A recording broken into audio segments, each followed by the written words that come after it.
I have been blind for 8 years. Ooh. Now, I don't really have an anniversary date for when I actually went blind, but it's been roughly 8 years since I've had functionally no more eyesight. And throughout this period of time, I've learned many life lessons, some good and some bad. So today, we're going to be talking about some of them and reflect a little bit about what my life has been like as a person with a disability.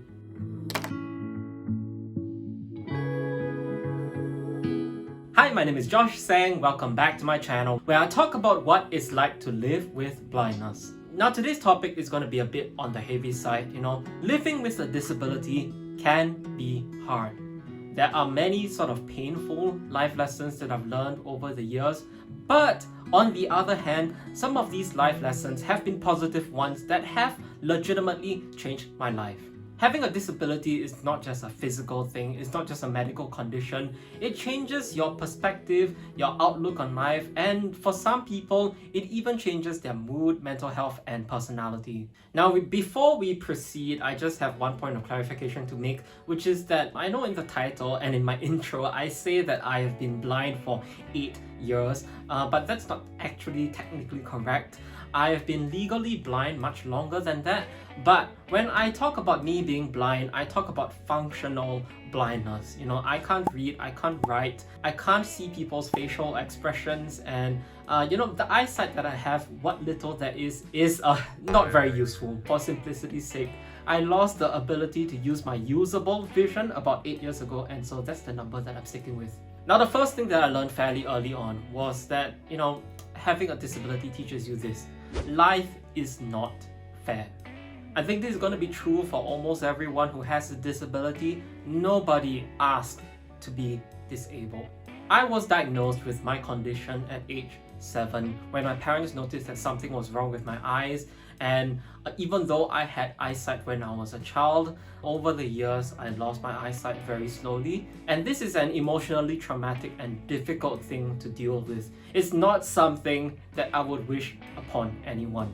And so yes, it is very unfair that I was born with this eye condition and that other people have their, whatever condition that they have. Nobody deserves this. And so the reality is, the card that I was dealt in life is that I was born with this vision-related disability and I had no choice in the matter.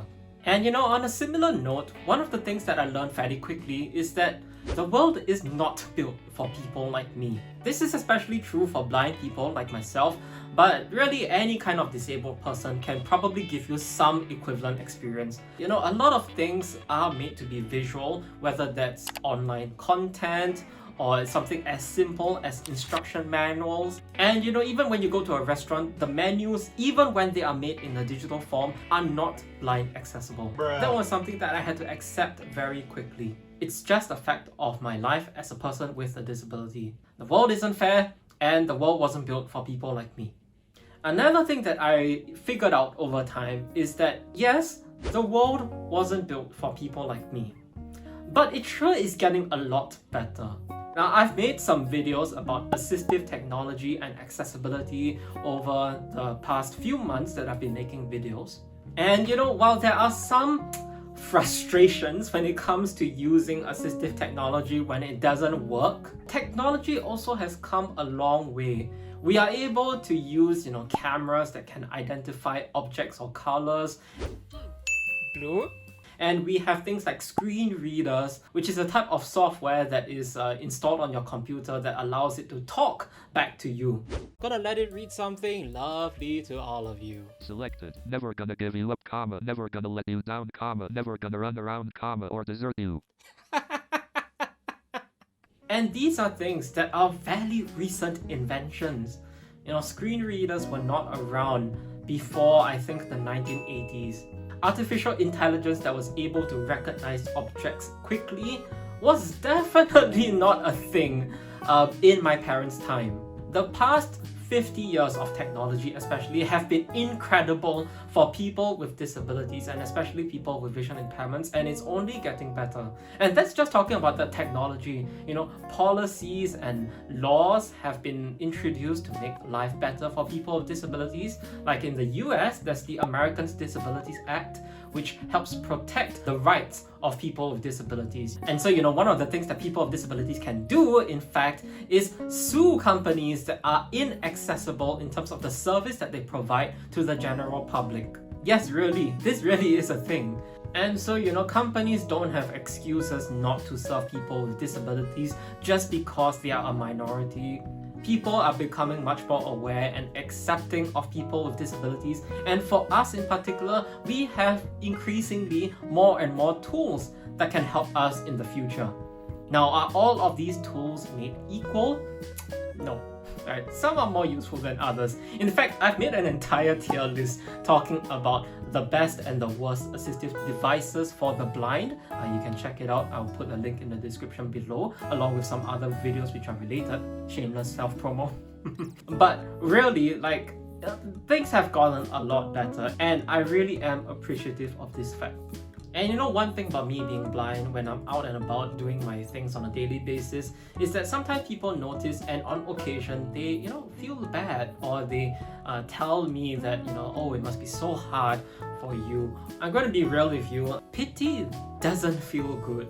I did not like to be looked down upon. I did not like to feel like I was in a sorry state, and I did not want to think of myself as less capable than anyone else. One of the things that took a really long time to learn, but eventually I realized was really important, was that I could advocate for myself. This is by far one of the most positive life lessons that I've learned, right? And you don't need to be disabled or someone from a marginalized community to benefit from something like this or understanding something like this, which is when you speak up for yourself and let your needs be heard, you can get people to understand where you are coming from and what you need.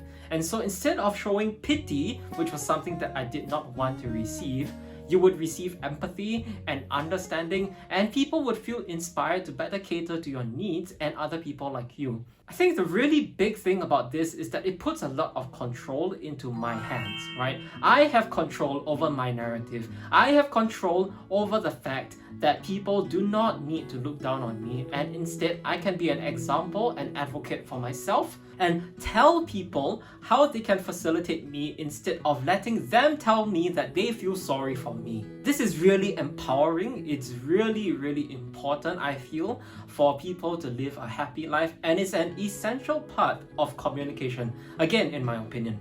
When you are able to stand up for yourself and let your needs be heard, I feel that is really the epitome of self-empowerment.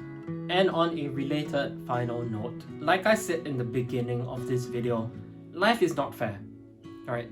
I think that you have to be pretty naive to feel that the world is fair, because it really is not.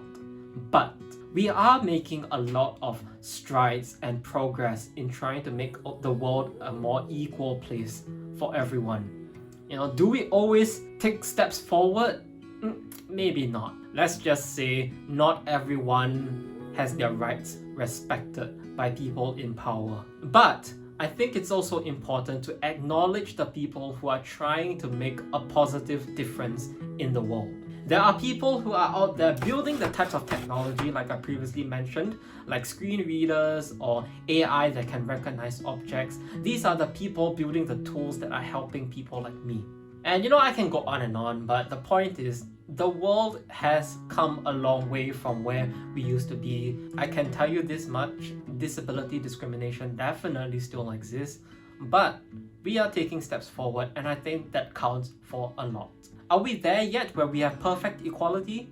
No. But I think it's important to acknowledge the fact that we sure as hell are trying. So I hope this video wasn't too much of a downer or too heavy, and hopefully this can inspire you towards some action in bettering the lives of your community, of society, or even just for yourself.